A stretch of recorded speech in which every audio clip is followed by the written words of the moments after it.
हाँ, तो good morning बच्चों। आज मैं आपको एक बच्चे का क्वेरी था कि इन तीनों में क्या इंटरकनेक्शन है। तो आप देख रहे हैं आपके स्क्रीन के सामने तीन चीज़ें दिख रही हैं: फिज़िकल एनवायरनमेंट, नेचर, टेक्नोलॉजी और इंस्टीट्यूशन। इन तीनों के बीच में क्या इंटरडिपेंडेंसी है और क्या इंटरकनेक्शन है, ये हम डिस्कस करने वाले हैं अभी। तो देखिए, इसको देखने के पहले आप एक चीज़ समझ लीजिए कि कोई भी चीज़ को रिसोर्स हम कब कहते हैं।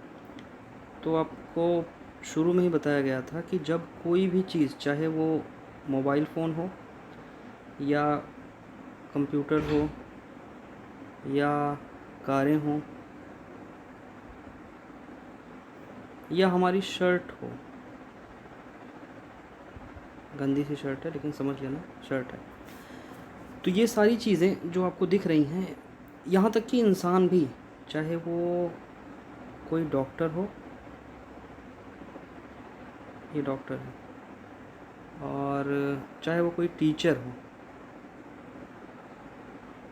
ये सारी चीज़ें, यानी कि कोई भी चीज़ या इवन इंसान भी जब किसी दूसरे इंसान के लिए उसकी ज़रूरतों की पूर्ति करता है तो उसको रिसोर्स कहते हैं। It means resource is everything which is useful for other people.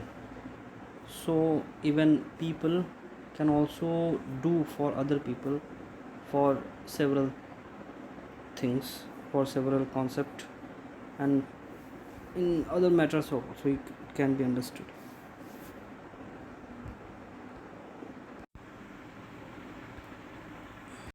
दूसरी चीज़ ये देखनी है कि रिसोर्स, टेक्नोलॉजी और इंस्टीट्यूशन में क्या एक दूसरे से डिपेंडेंसी होती है, इंटरडिपेंडेंसी होती है।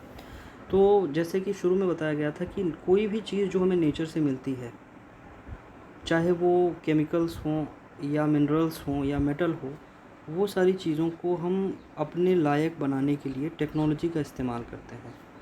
तो आपने पहले देखा कि कोई भी चीज़ जो हमें नेचर से मिली, उसको किसी टेक्नोलॉजी के द्वारा ही हम किसी उपयोग में लाने लायक बनाते हैं। It means technology is a medium which is responsible for the making of any objects which can be used by the humans. ठीक, तो टेक्नोलॉजी हो गई जो नेचर की मिली हुई चीज़ों को इंसान के काम करने के लायक बनाती है। लेकिन जब तक इंस्टीट्यूशन नहीं होंगे तब तक ये बनी हुई चीज़ें बड़े अमाउंट में अवेलेबल नहीं होंगी। It means institutions are the places where we can create resources by the help of technology, and the things or necessary items which are necessary for the making of any resource can be obtained by the nature। तो इस तरह ये तीनों एक दूसरे से interconnected हो गए। अभी आगे इसको थोड़ा सा वाइस वर्सा करके देखते हैं। तो इंस्टीट्यूशन जो हैं वो बनते किससे हैं? टेक्नोलॉजी की हेल्प से। बिना टेक्नोलॉजी के कोई भी इंस्टीट्यूशन नहीं बन सकता। एग्ज़ाम्पल के लिए आप देख लो, जैसे कि कोई बड़ी इंडस्ट्री है जहाँ पर कार बनती है, या एक इंस्टीट्यूशन है जहाँ पर डॉक्टर की पढ़ाई होती है, यानी मेडिकल इंस्टीट्यूशन या मेडिकल कॉलेज। वहाँ पर बिना टेक्नोलॉजी के कोई भी इंस्टीट्यूशन को, चाहे वो कारें बनाए या टीचर्स बनाए या डॉक्टर्स बनाए, वो नहीं बनाई जा सकती। तो एक चीज़ हमें समझ में है कि टेक्नोलॉजी जो है वो इंस्टीट्यूशन के लिए बेहद ज़रूरी होती है।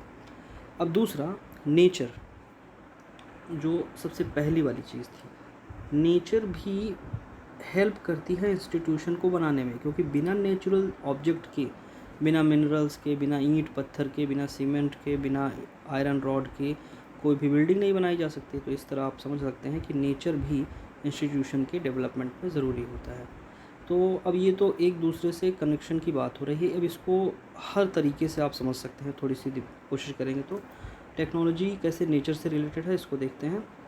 नेचर की मिली हुई चीज़ें, मिनरल्स या ऑब्जेक्ट्स से हम कोई चीज़ें बनाते हैं, और टेक्नोलॉजी की हेल्प से हम नेचर को यूज़ कर पाते हैं, ये भी एक बात है।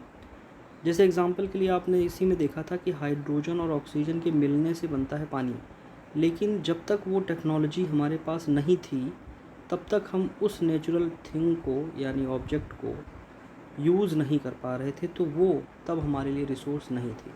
यानी पानी पीने के लिए तो रिसोर्स था, लेकिन पानी इलेक्ट्रिसिटी के लिए रिसोर्स के तौर पर इस्तेमाल आज से हज़ारों साल पहले नहीं होता था। तो समय के हिसाब से जब टेक्नोलॉजी आती है तो वो नेचर को यूज़ कर पाती है और दूसरा नेचर की हेल्प भी करती है, क्योंकि नई टेक्नोलॉजी आने से नेचुरल चीज़ों को कम यूज़ करके भी हम ज़्यादा अच्छा आउटपुट ले सकते हैं। तो उम्मीद है कि ये चीज़ आपको समझ में आ गई होगी।